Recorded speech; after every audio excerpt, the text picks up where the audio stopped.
କହିବି ସାର୍ ଯେ ନବୀନ ବାବୁ ଏବେ ଯେହେତୁ ଇସ୍ତଫା ଦେଲେ ସେ ତାଙ୍କର କ'ଣ ସ୍ଥିତି ରହିବ ଆଉ ସେ କ'ଣ ଏବେ ଦେଖନ୍ତୁ ନିର୍ବାଚନରେ ଭାରତୀୟ ଜନତା ପାର୍ଟି ବିଜୟ ଲାଭ କରିଛି। ମୁଁ ତାକୁ ପ୍ରଥମତଃ ଭାରତୀୟ ଜନତା ପାର୍ଟିକୁ ମଧ୍ୟ ଶୁଭେଚ୍ଛା ଜଣାଇବି, ଅଭିନନ୍ଦନ ଜଣାଇବି ଏଥିପାଇଁ। ଆଉ ଦୀର୍ଘ 24 ବର୍ଷ ଧରି ଓଡ଼ିଶାରେ ସରକାରର ନେତୃତ୍ୱ ନେଇଥିବା ମୁଖ୍ୟମନ୍ତ୍ରୀ ନବୀନ ପଟ୍ଟନାୟକ ଏବେ ତାଙ୍କର ବିଦାୟୀ ମୁଖ୍ୟମନ୍ତ୍ରୀ ଭାବରେ ଏବେ ହେଇଛନ୍ତି। ତାଙ୍କୁ ମଧ୍ୟ ମୁଁ ତାଙ୍କର ଯେଉଁ ବିଗତ ଦିନର କାର୍ଯ୍ୟ ପାଇଁ ତାଙ୍କୁ ଯେ ସେବା କରିଛନ୍ତି, ଯାହା ବି ସେବା କରିଛନ୍ତି, ସମାଲୋଚନାର ଊର୍ଦ୍ଧ୍ୱରେ ଯାଇ ଦଳମତ ନିର୍ବିଶେଷରେ ଜଣେ ସାଧାରଣ ନାଗରିକ ଭାବରେ ମଧ୍ୟ ତାଙ୍କୁ ବିଦାୟୀ ଅଭିନନ୍ଦନ ଜଣାଇବି। ହେଲେ ବର୍ତ୍ତମାନ ବିଜୁ ଜନତା ଦଳ ଗୋଟେ ଭାରତୀୟ ମାନେ ଓଡ଼ିଶା ରାଜନୀତିର ଇତିହାସରେ ଆପଣ ଦେଖିବେ ଏକକ ବିରୋଧୀ ଦଳ ଭାବରେ ଏମର୍ଜ କରିଛି।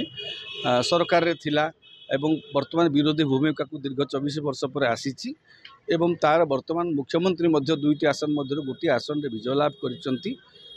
ତେଣୁ ବର୍ତ୍ତମାନ ମୁଖ୍ୟମନ୍ତ୍ରୀ ଯେଉଁ କହୁଛନ୍ତି ଏକାକୀ ହେଇଯାଇଛନ୍ତି, ଏକାକୀ ହେଇନାହାନ୍ତି। କାରଣ ତାଙ୍କୁ କାଲି ନିର୍ବାଚନ ଫଳ ବାହାରିବା ପରେ ଦଳର ସମସ୍ତ ପରାଜିତ ବିଜୟୀ ସମସ୍ତ ପ୍ରାର୍ଥୀ ବହୁ ଅନେକ ପ୍ରାର୍ଥୀ ଯାଇ ସାକ୍ଷାତ କରିଛନ୍ତି।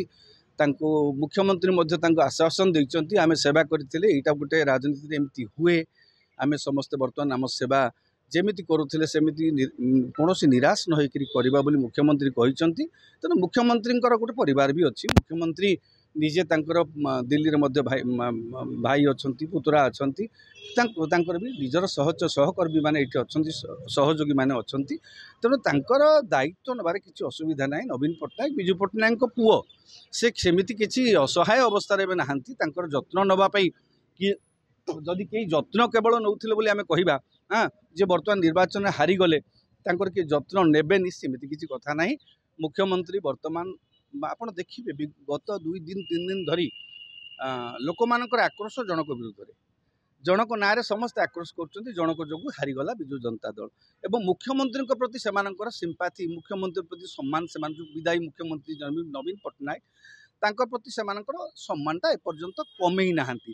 ତେଣୁ ଏବେ ଦେଖାଯିବ ବିଜୁ ଜନତା ଦଳର ନେତୃତ୍ୱ କିଏ ନେଉଛି, ସେ ବିରୋଧୀ ଦଳ ନେତା ହେଉଛନ୍ତି କି ନାହିଁ।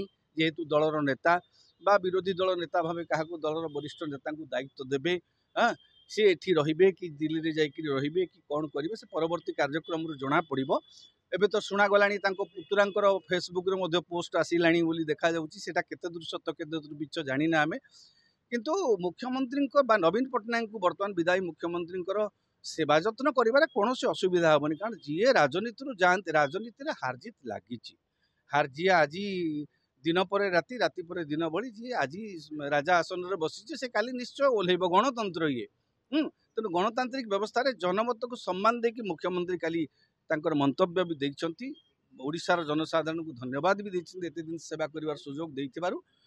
ମୁଁ ଭାବୁଛି ତାଙ୍କର କିଛି ପରବର୍ତ୍ତୀ ଜୀବନରେ କିଛି ଅସୁବିଧା ହେବ ନାହିଁ। ତାଙ୍କର ଯତ୍ନରେ ସେ ଏତେଟା ଅସହାୟ ନୁହନ୍ତି ଯେ ତାଙ୍କର ଯତ୍ନ ନେବାରେ ଅନ୍ୟ କେହି ଅସୁବିଧା ମାନେ ଅନୁଭବ କରିବେ। ମୁଁ ଆଶା ଏଇଠି ବିଜେପିକୁ ଅଭିନନ୍ଦନ ଜଣାଇବା ସହିତ ବିଦାୟୀ ମୁଖ୍ୟମନ୍ତ୍ରୀ ନବୀନ ପଟ୍ଟନାୟକଙ୍କୁ ମଧ୍ୟ ତାଙ୍କର ଉତ୍ତମ ସ୍ୱାସ୍ଥ୍ୟ କାମନା କରୁଛି। ସେ ତାଙ୍କର ଅବଶିଷ୍ଟ ଜୀବନକୁ ଯେମିତି ଦେଶ ସେବାରେ ଜନସେବାରେ ବାକି ଲଗେଇଥିଲେ ସେଭଳି ଜନସେବାରେ ନିଜକୁ ନିୟୋଜିତ କରିକି ରଖନ୍ତୁ ଶେଷ ନିଶ୍ୱାସ ପର୍ଯ୍ୟନ୍ତ। ନୂଆ ନୂଆ ଖବର ଜାଣିବା ପାଇଁ ଆମ LNTV କୁ ଲାଇକ୍, ସେୟାର ଓ ସବସ୍କ୍ରାଇବ କରନ୍ତୁ। LNTV ସ୍ୱର ଆପଣଙ୍କର।